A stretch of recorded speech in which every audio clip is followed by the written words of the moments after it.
o prazer e a honra e a grata satisfação de estarmos recebendo nessa casa diversos profissionais da área de educação do nosso município.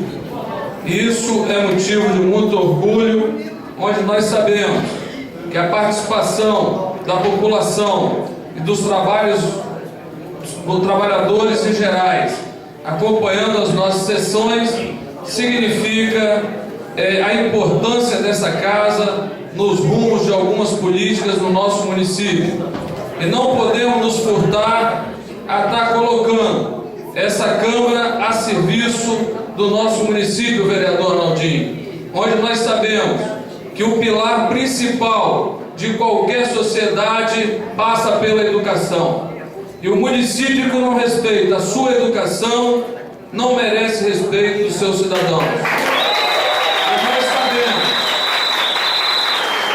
que temos iniciando uma nova gestão, uma nova administração. E não podemos, vereador Joel, cometer o equívoco e o erro de administrações passadas, aonde em muitas ocasiões ludibriaram e enganaram esses trabalhadores. Não podemos permitir, e essa casa tem que ter o compromisso de acompanhar passo a passo as reivindicações e os encaminhamentos na área de educação desse município.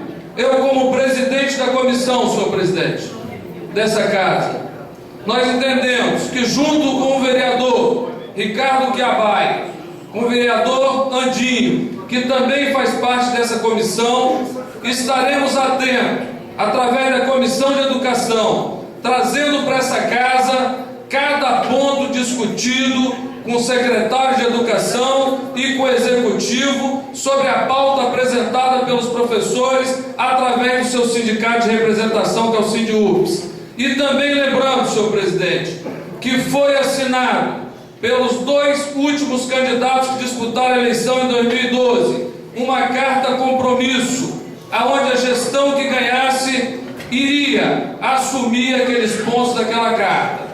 E nós temos protocolado nessa casa, através dos sindicatos representantes, todas as reivindicações da categoria e também a carta assinada pelos dois candidatos que estavam disputando o segundo turno em Vila Velha.